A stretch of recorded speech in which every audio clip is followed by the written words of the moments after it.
Bismillahirrahmanirrahim.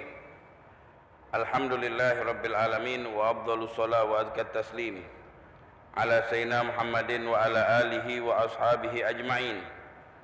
Subhanaka la ilma lana illa ma 'allamtana innaka antal alimul hakim.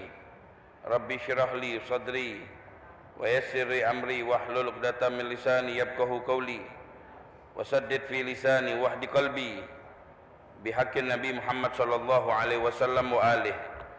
Nawaina ta'allum wa ta'lim wan naf'a wal intifa' wa tadhakkur wa tadhkir wal ifada wal istifadah wal hatha ala tamassuki bi kitabillah wa sunnat rasulih wad dilala ala al huda wa du'at ila al khair ibtigha'a mardatillah wa qurbihi wa thawabih. Ma'asyiral hadirin yang dimuliakan oleh Allah Subhanahu wa taala, alhamdulillah kita bersyukur kepada Allah atas segala nikmat yang telah diberikan oleh Allah kepada kita pada hari ini dalam keadaan sehat walafiat, bisa melaksanakan sholat duhur berjamaah, kemudian bisa beriktikaf.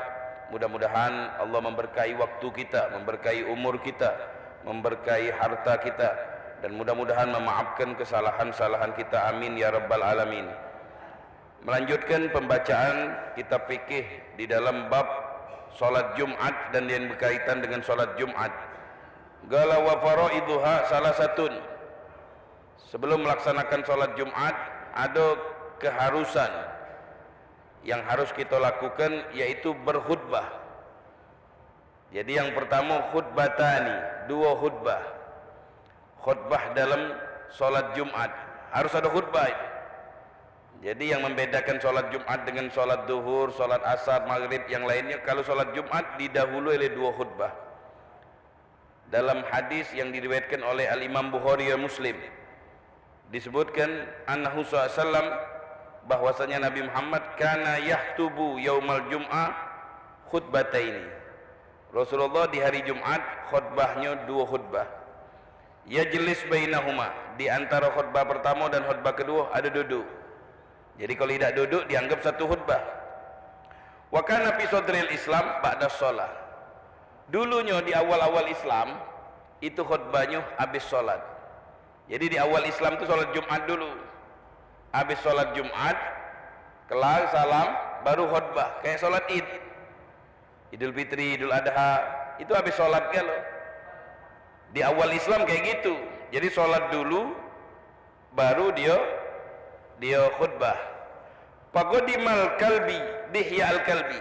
Ada seorang sahabat namanya Dihya al-Kalbi. Sahabatnya ganteng.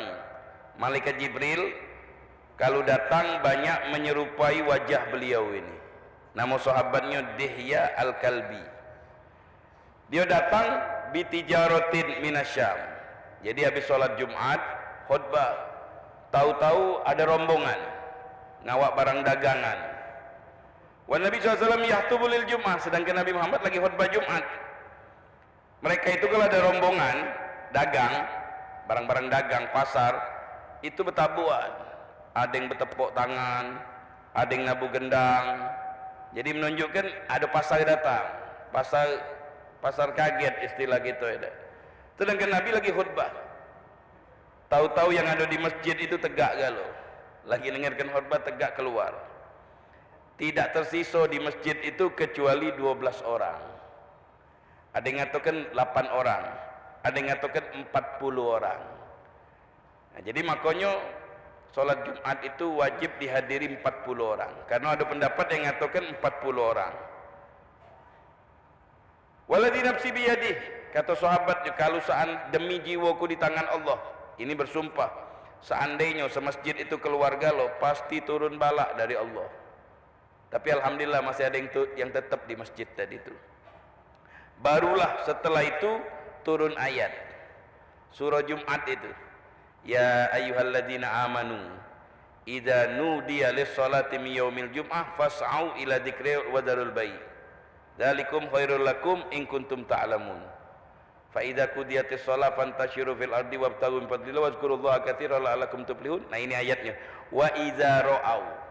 Ayat ini turun tak kala mereka melihat tijaratan, pedagang datang membawa barang dagangan, aulahwan atau suara-suara bising, gendang. Infadhu ilaiha wa tarakuka qaiman. Mereka keluar, mereka bubar, meninggalkan engkau dalam keadaan berdiri berkhutbah. Nah, ini jadi Rasulullah lagi setengah khutbah, sahabat metu galau. Kata ulama, yang metu itu bukan metu keluar, nginti dari jendela. Ada lagi yang mengatakan keluar cuma 8 orang yang duduk. Berarti 8 orang boleh sholat Jumat. Menurut pendapat itu, tapi bukan pendapat Syafi'i.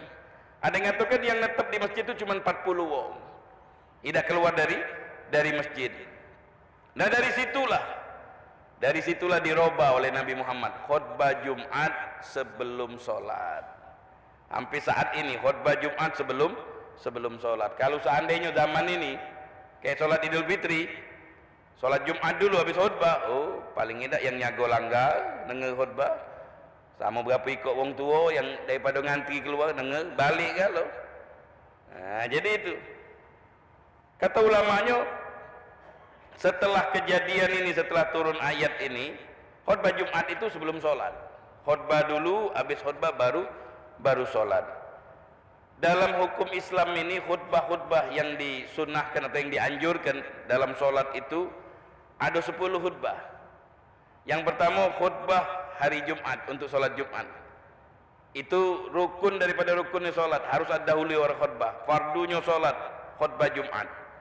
Yang kedua khutbah Id, Idul Fitri sama Idul Adha. Ada lagi khutbah sholat kusuf sama khusuf gerhana, baik gerhana matahari ataupun gerhana bulan. Ada lagi sholat istisqa, minta hujan. Jadi kalau sholat istisqa, sholat dulu baru khutbah. Yang lainnya sholat dulu baru khutbah, sholat dulu baru khutbah. Cuman sholat Jumat be. Kenapa? Dulunya sholat dulu baru khutbah. Setelah turun ayat itu, kejadian itu dirubah.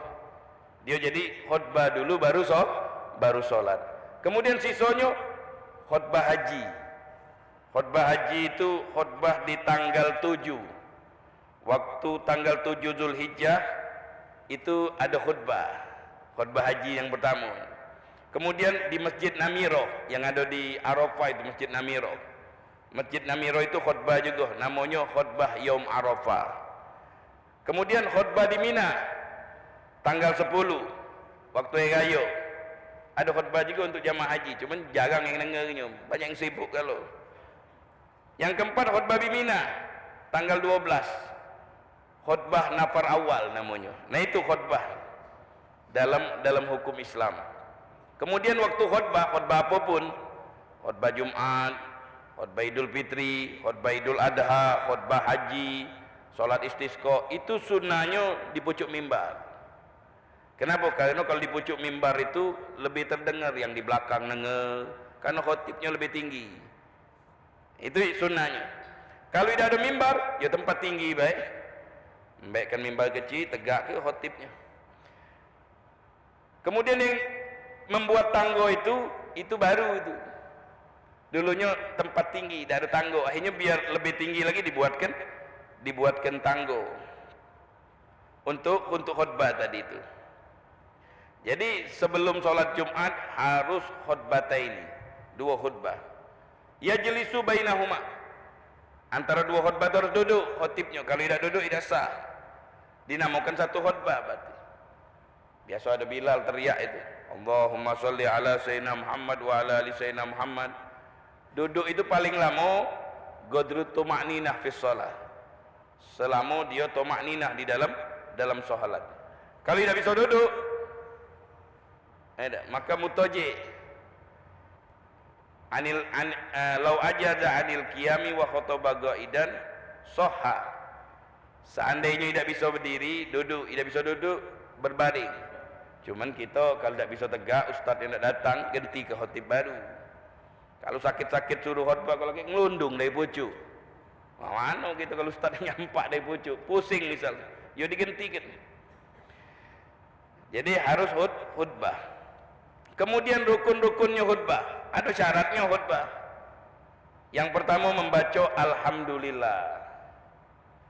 Alhamdulillah. Nah, itu harus, itu tidak boleh tidak tanpa baca alhamdulillah. Atau dengan bahasa-bahasa alhamdulillah. hamdan lillah, boleh. Ana hamidun lillah, Allahu mahmudun. Artinya apa dia? Alhamdulillah. Kemudian habis alhamdulillah itu dia harus membaca solawat kepada Nabi Muhammad. Allahumma salli ala Sayyidina Muhammad. Tidak boleh pakai domir. Pakai domir itu Allahumma salli alaihi. Kecuali kalau sebelumnya sudah menyebutkan nama Nabi Muhammad, baru dia boleh wa alaihi. Tapi sebaiknya harus menyebutkan nama Nabi Muhammad. Ini di khutbah pertama ini. Jadi harus ada alhamdulillah, harus ada Allahumma salli ala Sayyidina Muhammad wa ala ali Sayyidina Muhammad. Itu yang kedua. Kemudian yang ketiga ada wasiat takwa. Usikum wa nafsi bitaqwallah, dengan bahasa-bahasa takwa kepada Allah. Kalau khotib khutbah Jumat tidak maki usikum wa nafsi bitaqwallah, maka tidak sah khutbahnya. Jadi harus ada usikum wa nafsi bitaqwallah dengan bahasa-bahasanya. Marilah kita sama-sama ittaqullah, dan harus berbahasa Arab. Dulu Nabi Muhammad khutbah itu pakai bahasa Arab, tidak bahasa yang lainnya. Cuman kalau khotib berceramah pakai bahasa Arab, tidur. Kalau pakai bahasa Indonesia lagi lama-lama, apalagi pakai bahasa Arab. Karena di tempat kita ni tidak ngerti bahasa Arab. Atau orang yang sekolah ni yang belajar ngerti, maka ulama lebih memudahkan. Karena kita tu seminggu sekali dapat nasihat. Hati kita ni mesti dengar nasihat. Kalau tidak dengar nasihat, keras hati kita ni. Dengar nasihat. Nasihat tadi mengingatkan kita kepada Allah, mengingatkan kita tentang dunia ini, dunia yang fana. Kita ni tinggal di dunia ni sementara, tidak selamanya. Kita bakal mati habis ini, bakal ninggalkan dunia ini, tinggal kelaga lo. Harta kita diwariskan kepada orang lain. Gigi emas lagi dicabut. Kumpul ke lagi kita harta banyak-banyak, pasang gigi emas banyak indah. Waktu mati, nanyo ahli waris kita sama dokter gigi, pacak dicabut dah pak punya ayah aku ni. Oh pacak cabut. Tak boleh ngawak harta kita mati. Ini boleh dicabut, cuman kalau sudah jadi sikok bakal cabut, bakal mengeluarkan darah banyak, tidak boleh dicabut. Jadi dilepaskan gigi emas, jam tangan lepas, HP apa lagi, baju-baju lepas. Yang kita bawa cuman kain kapan itu. Wala tansa nasibaka minad dunya. Wabtaghi fima atakallahu darul akhirah wala tansa nasibaka minad dunya. Apa makna wala tansi nasibaka? Kebanyakan ulama tafsir mengatakan apa dia? Jangan lupa bagian kamu dari dunia. Artinya apa dia? Cari dunia untuk sampai ke akhirat kamu. Cari dunia, ke pasar kita untuk dunia. Tapi duitnya tadi sebelahin ada lebih, bantu keluarga kerabat kita, kaum muslimin, tanamkan untuk akhirat kita. Wala tansa. Sebagian penafsir mengatakan apa dia? Jangan lupa bagian kamu, kain kapan kamu. Itulah jatah kita. Itulah jatah kita yang tetap kain kapan, yang bakal kita bawa mati. Warnanya sama galau. Nak ustad ke, nak bukan ustad, nak wong awam, nak pelembang, nak bukan pelembang, warnanya putih. Jarang wong make batik, mahal pula harganya kain batik tu. Ditanam gitu, dikuburkan, dibuka cuman muka be. Dilepaskan ini, tinggal sama amal kita. Yadba'ul mayyit salasa, yang berani ngantar ke mayit itu cuma 3. Yang pertama amal, amal kita, ngantar kita sama kita waktu kita mati. Yang kedua harta. Yang ketiga kerabat kita, cuma ngantarkan sampai ke liang lahat. Begitu kita masuk, yang berani nemeni kita selama-lamanya amal. Duduknya kita di sini, ini teman kita ini. Teman kita sejati sampai dalam kubur dah gala pisah. Wong rumah aku saat lah ngomong sehidup semati. Kalau kita mati, tinggalkan nyawa. Yang lebih nyakit kenyagi pula yang lain. Nah, jadi dah kata yang berani sehidup semati sama kita cuma amal. Itulah yang kita gawa. Makanya bawa yang bagus. Mayit yang keluar dari kuburan ini, mayit kalau kita dibangkitkan, imma hamil wa imma mahmul. Kadang-kadang kita keluar itu membawa amal.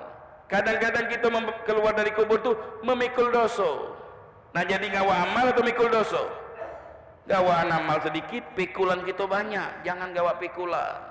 Apalagi perjalanan jauh, jangan gawa pikulan. Sebelum mati habislah dulu dosa kita di dunia. Tobatlah dulu, bersihlah dulu. Sebaik-baik orang itu yang mati, dosanya melok mati. Kita mati, dosa kita melok mati. Habis dosa kita, kelar. Dah kata sangkut pautan sama manusia. Yang bahaya kalau kita mati, dosa hidup. Merayap dosa kita. ada sedekah jariah. Sedekah jariah itu amal yang pahalanya ngalir. Nyumbangkan karpet ke masjid, alhamdulillah. Nyumbangkan kipas angin, nyumbangkan pasir, pembangunan tempat-tempat baik, madrasah, pondok pesantren, masjid, langgar, musola dan sejenisnya. Kita mati tenang baik, pahalanya ngalir terus. Nah itu kalau kita pintar. Yang kita sedekahkan, yang kita infakkan, itulah yang bersama kita. Rasulullah SAW pulang bawa kambing, dinjuk wong hadiah kambing, ngawak balik ke rumah. Sampai di rumahnya dimbek paha belakang, tunjukkan istrinya, sisanya disedekahkan galau. Paha kambing beng dia boleh. Istrinya ngomong, hilang kambing, cuman paha yang ada. Kata Nabi Muhammad, ada kambing, cuman paha yang ada. Yang kita makan inilah yang hilang. Yang kita sedekahkan ada di sisi Allah. Di sisi Allah subhanahu wa ta'ala. Ini amal jariah ini. Ada lagi namanya dosa jariah. Dosa jariah ini ngajak-ngajak wong, ngajak wong makin narkoba. Kita mati wong tu nyebar ke, ngalir terus dosa kita tak kata ujungnya. Makanya kalau nak berbuat jahat tu jangan ngajak wong. Bukan artinya nyuguh berbuat jahat, bukan. Lemaklah kita, hancur-hancurlah diri kita dewek, bertobat sama Allah. Yang bagus lagi, ya tak usahlah sama sekali. Tak usahlah kita berbuat jahatnya di muka bumi ini, nanamkan beban di dalam kubur kita. Nah, jadi habiskan, tobatlah dulu sebelum kita mati. Apalagi yang pucuk 40, itu tinggal sedikit lagi. Kalau budak kecil, kalau sakit masih mainan Panadol. Kalau kita antara dua, balik lagi atau tidak balik lagi. Gawat rumah sakit, balik apa tidak ini? Apa tidur selamanya ini? Nah, itu jadi yang perlu kita pikirkan itu. Jadi hati kita ini setiap saat dengarkan nasihat-nasihat tentang kematian, supaya kita sadar dunia ini jahat, hipnotisnya. Wong baik pajakan no, bagi wong tidak baik. Nah itu hati kita setiap saat dengar siraman itu. Walaupun kita wong baik, dengar siraman rahmat tadi itu, nasihat-nasihat tadi itu. Namanya wasiat takwa. Apa itu takwa? Imtisalul awamir wajtinabun nawahi. Mengerjakan perintah Allah, meninggalkan larangan. Imam Ali waktu ditanya tentang takwa, Imam Ali, apa itu takwa? Mahiyat takwa, mahwat takwa ya Ali. Beliau menjawab, at-taqwa al-khawfu minal jalil, wal amalu bit tanzil, wal qana'atu bil ghalil, wal isti'dad liyaumir rahil. Takwa itu takut kepada Allah. Jadi yang paling kenal Allah, dia yang paling takut. Yang paling bertakwa, dia yang paling takut. Jadi yang takut kepada Allah itu apa dia? Bukan ahli maksiat sebenarnya. Yang paling takut kepada Allah, orang yang punya ilmu, yang bermanfaat. Innama yakhsyallahu min ibadihil ulama. Yang paling takut kepada Allah, dia yang paling kenal kepada Allah. Ilmu. Jadi nak takut kepada Allah, punya ilmu kamu. Bisa takut kepada Allah. Al ilmu khasyah kullu yu'rab bidzaka ahlu. Ilmu itu adalah rasa takut kita kepada Allah. Kalau kita tidak punya rasa takut, tak kata ilmu berarti kita. Walaupun pintar ngomong. Ya, makanya paling takut nih ulama. Ulama yang mak mano Ustaz, ulama yang takut kagak ilmunya ini dituntut oleh Allah. Sebab di antara yang bakal dipertanggungjawabkan kelak adalah ilmu harta umur. Kata Rasulullah SAW, la tazul qadama ibni Adam, qadama ibni Adam yaumal qiyamah hatta yus'al an arba, an umrihi. Tidak bergeser kaki anak manusia kelak di hari kiamat sampai ditanya 4 perkara. Pertama apa dia? Umurnya, kemana be kau lahir di dunia ni? 60 tahun, 70 tahun, kemana? Ditanya. 1 detik pun ditanya oleh Allah. Makanya jangan guna-guna untuk kejahatan. An ilmihi, ilmunya, ngajar. Tujuannya apa dia? Nak nyari duit, nak menyuk uang, nak ini, macam-macam. Tuntut kaki di hadapan Allah. Ini yang paling kita nakutkan kita ini. Jadi bukan ngambil kesempatan kita dengan ini. Ini tanggung jawabnya besar kepada Allah. Kalau ada wong maksiat, kau ngajari dak wong itu tadi. Tidak ngajari, kena tuntut gitu. Kelak di hari kiamat, jangan main-main dengan ilmu ini. Pertama kali yang dilemparkan oleh Allah, alimun lam yanfa'allahu bi ilmi. Orang alim yang ilmunya tidak diberikan manfaat oleh Allah, pertama kali dilemparkan di neraka. Nah itu, nanti itu yang paling kita. Terus apa dia lagi? Harta. Dari mana kau peroleh, ke mana kau keluarkan. Dari mana boleh duit ini? Benar caranya, berdagang. Benar tak berdagangnya? benar. Terus kemana kau keluarkan ini? Air itu kalau dia netep di sebuah tempat bau. Banyu itu kalau got bau. Kenapa? Tidak berjalan. Tapi kalau dia mengalir tidak bau. Duit itu kalau netep di rekening kita tidak kita keluarkan bau rekening kita. Cuman kalau duit tidak bau-bau. Yang ngerasakannya arwah, ruh. Wong yang berakal itu ngerasa bau duit tadi. Kenapa? Tidak pernah dikeluarkannya duit tadi itu. Kemudian kata Imam Alinya, yang paling takut kepada Allah adalah orang alim. Takut apa? Takut amal baiknya tidak diterima oleh Allah. Wa qadimu ila ma'amilu min amalin faja'alnahu haba'an mansura. Mereka datang menemuiku, kata Allah, waktu dia mati, ngawak amal banyak, solat penuh, ibadah banyak, haji tak pernah tinggal, umrah rajin, sedekah banyak, tapi tujuannya tidak benar. Tujuannya tidak benar. Maka bagus sih tujuan kita, ikhlas karena Allah, tidak mencari macam-macam, mencari karena Allah. Aku berbuat ini karena Allah, bukan tujuan manusia. Dia bawa sudah banyak, tahu-tahu kata Allah, habaan mansura, bagaikan debu ditiup angin. Itu takut kita harus ada. Kemudian apa dia? Wal amalu bitanzil. Yang kedua kata Imam Ali, ngamalkan Al-Quran. Al-Quran itu minta diamalkan. Apa dia pesan-pesan ayat Al-Quran? Takwa kepada Allah, takwa. Berbuat baik, tidak makan riba, tidak makan yang haram, tidak nganggu manusia, nyago mulut, nyago segalanya. Jago segalanya kita jago hidup kita ini. Itu namanya apa dia? Ngamalkan ayat Al-Quran. Terus qana abil ghali, nerima rezeki dari Allah, sedikit besar terima. Jangan nyingok besar kecil rezeki, tapi kita lihat siapa yang beri kita. Kita kalau dibeli oleh pejabat hebat di negara kita nih, presiden lah, selembar kertas sama putu, dipajang tengah rumah besar, ya selembar. Jangan nyingok lembarannya, tapi yang kita nyingok tanda tangan siapa itu, wong besar itu. Mak mana kalau rezeki dari Allah. Ada seorang tiap hari makannya roti sekeping, air segelas, rumahnya cuma gubuk. Tiap hari hidupnya senang nian. Ternyata senang itu bukan dari harta, senang itu dari kepuasan jiwa. Kalau kita banyak harta, makin kaya, makin tegilo-gilo sama harta, tak bakalan puas.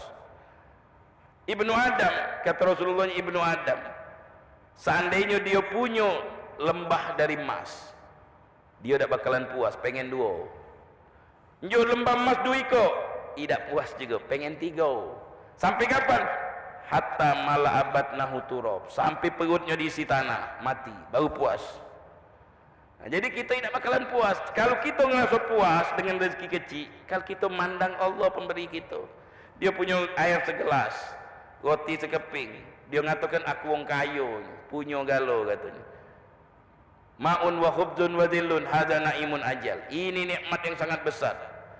Kalau aku ngatakan aku miskin, aku kurang ajar sama Allah, tidak bersyukur nikmat. Kita makanan banyak, kulkas penuh, ATM ada, peningsat ngapa pasangan sepi ya gini, ya Allah, tak nafsu aku hidup. Ya, ATM banyak. Apa dia nak kau syukur, yang nak kufuri lagi? Papi ayyi alai rabbukum atukadziban. Nikmat apa lagi yang kita syukur? Kita sehat, alhamdulillah. Jangan mikirkan rezeki besok. Rezeki besok itu biarlah Allah yang ngurus, bukan tugas kita nyari rezeki ini. Yang nunjuk rezeki itu biarlah urusan Allah. Kita kuat otak kita, urusan kita na ibadah. Jalankan deh perintah-perintah Allah. Wal isti'adat liyaumir rahir. Yang terakhir kata Imam Ali, takwa Allah, siap-siap kita nak mati. Siapkan, bukan siapkan dengan kain kafannya, bukan. Siapkan dengan amal. Siapkanlah amal ibadah yang banyak. Perjalanan kita jauh. Kita nak ke Jakarta, bekal kita banyak.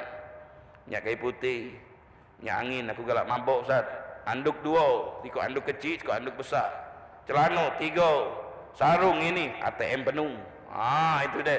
Dah berani kita dah ngawal ATM, berani dah. Kalau lagi minta-minta di jalan, kita nak ninggalkan dunia ini nah. Apa yang kita siapkan? Siapkanlah ibadah kita. Nah, jadi wasiat takwa itu sangat penting dalam khutbah Jumat. Ini syaratnya khutbah Jumat. Habis itu isilah macam-macam nasihat-nasihat untuk kaum muslimin. Wala yata'ayyan labduha ala sahih. Lafaz wasiat takwa itu seserah. Yang penting ada takwa Allah. Tak ada mesti usikum bi taqwallah, ittaqullah, bisa juga. Cuman khotib-khotib kita banyaknya ittaqullah. Banyaknya ittaqullah, wasiat takwa Allah. Ini syarat khutbah pertama. Kemudian salah satu dari khutbah pertama dan kedua, baca ayat Al-Quran. Wal asri, atau ayat-ayat yang ada nasihat, baik khutbah pertama ataupun khutbah kedua, terserah.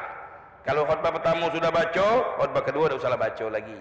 Atau dua-duanya mau baca, terserah. Ini syaratnya khutbah pertama. Syarat khutbah kedua, yang pertama, hamdalah, maca alhamdulillah dengan bahasa-bahasanya. Maksud dengan bahasa itu dengan caranya ini. Alhamdulillah boleh, hamdanillah boleh, ana hamidunillah. Artinya apa dia? Saya memuji Allah. Allahu mahmudun boleh. Tidak boleh diganti dengan yang lain. Ashkurullah, saya bersyukur kepada Allah. Yang muji kan bersyukur, lebih-lebih kurang. Tidak bisa, mesti alhamdulillah dengan bahasa-bahasanya. Hamdanillah, ana hamidunillah, Allahu mahmud, itu baru boleh. Yang bahasa syukur, saya berterima, tidak boleh dengan bahasa Arab. Yang kedua syaratnya, khutbah Jumat syaratnya bersolawat kepada Nabi Muhammad. Allahumma sholli ala Sayyidina Muhammad. Yang ketiga, wasiat takwa lagi. Usikum ibadallah wa nafsi bitaqwallah. Harus ada itu khutbah itu. Dan dengan bahasa Arab. Tidak boleh dengan bahasa lain. Seandainya khutbah diterjemahkan kalau, marilah kita bersyukur kepada Allah dan sholawat dan salam kepada Nabi Muhammad, dan marilah kita bertakwa kepada Allah. Kan terjemahannya kan? Tidak boleh. Rukun mesti bahasa Arab. Sebab Nabi Muhammad tidak pernah berkhutbah selain bahasa Arab. Dulu tuh, zaman dulu ada yang fanatik berbahasa Arab. Jadi khutbahnya bahasa Arab. Masih ada zaman ini. Berapa para ulama dia berfanatik. Mana boleh bahasa Indonesia katanya. Yang dengarnya tidur kalau. Apalagi pecah kita. Yang ngerti lagi tidur, apalagi tak ngerti. Panjang pula khutbahnya. Wassalam. Ada. Jadi kalau khutbah yang standar be, apalagi khutbah Jumat, poinnya be, sampai ke poin. Karena wong kita ni ada yang banyak gawe. Apalagi yang jam 1, belum kelar khutbah jam 1 sampai setengah 2. Udah langsung ngagi kalau. Pernah anak juga takmir masjid, tapi bukan takmir itu kadang-kadang masuk bantu-bantu di masjid. Ada ustaz ceramahnya sampai jam 1 lewat. Apa dia datang wong yang hadir, berhentikan dia, udah berhenti kami tak boleh selip, paksa pinggir ke ustaznya. Ya kalau khutbah Jumat sampai 45 menit ya kepanjangan. Ya kalau cuma 5 menit ya kependean. Yang standar bela nasihat tadi standar gitu. Jingok kondisi, paling pintar wong tu pacak membaca situasi. Itu pintar gitu.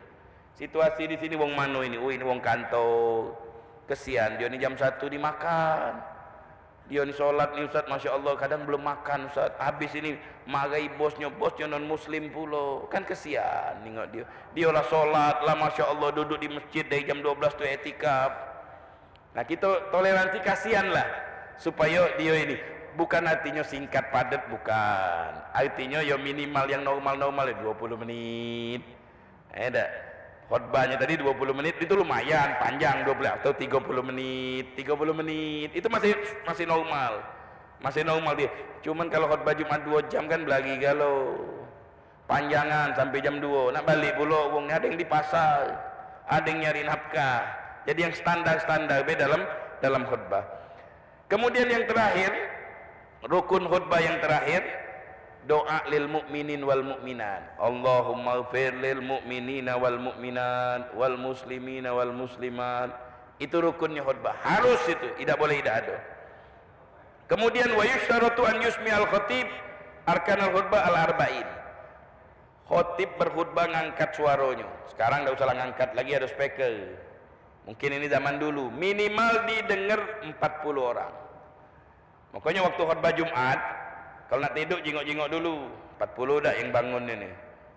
Lamisan 40 baru kita megam-megam. Dah ada tidur saat megam. Cuman megam yang hayal. Nah ini yang padahalnya. Padahal khutbah Jumat tu kita dengar ke? Jangan kita tidur. Tidak lama sedengar khutbah Jumat tu. Dengarkan nasihat-nasihatnya, ngingatkan kita kepada Allah. Makanya khutib itu ngingatkanlah manusia itu kepada Allah. Ingatkan, ini yang paling mahal.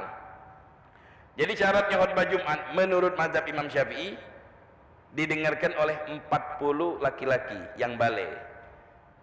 Jadi kalau nak muka masjid, muka khutbah masjid untuk sholat Jumat, kalau di situ dah penuh galau masjidnya, mana baru boleh. Minimal di situ ada 40 orang hadir, kurang dari 40 tidak sah.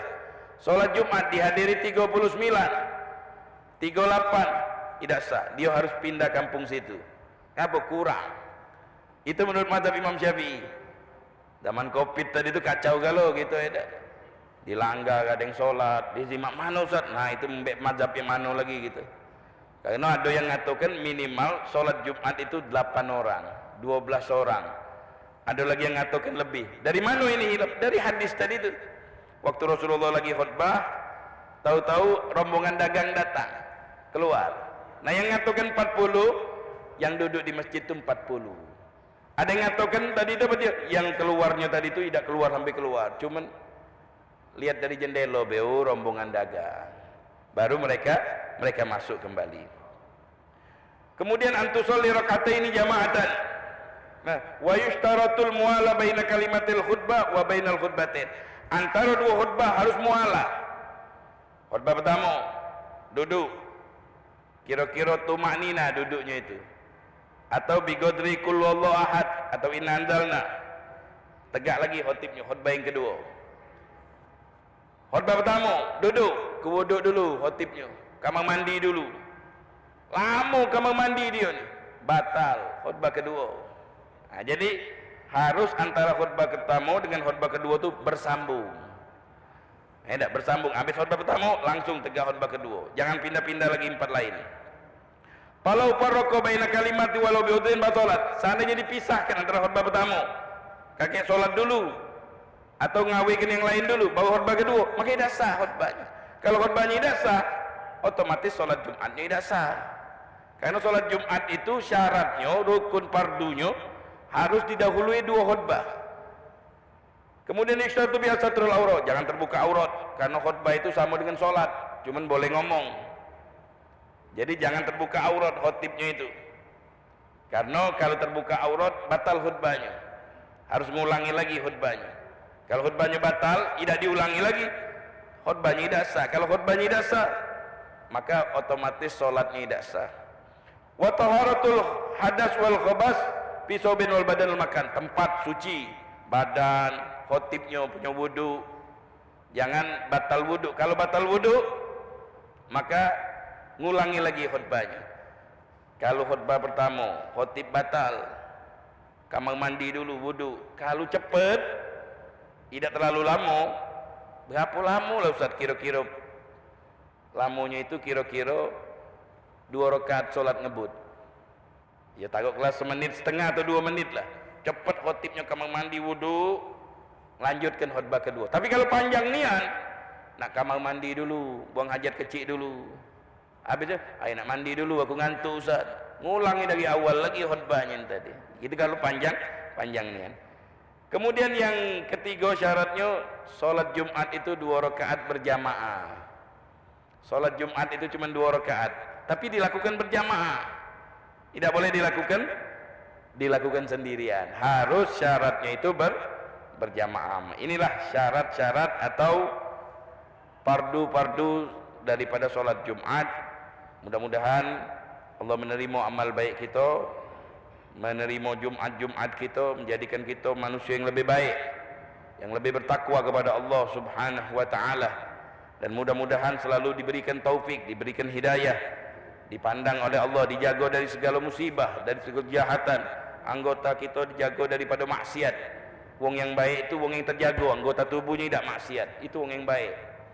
Wong yang tidak maksiat kepada Allah Subhanahu wa ta'ala. Wa sallallahu wasallam ala sayyidina Muhammadin wa ala alihi wa sahbihi wasallam walhamdulillahirabbil alamin. Sirril Fatihah. Audio Jungle.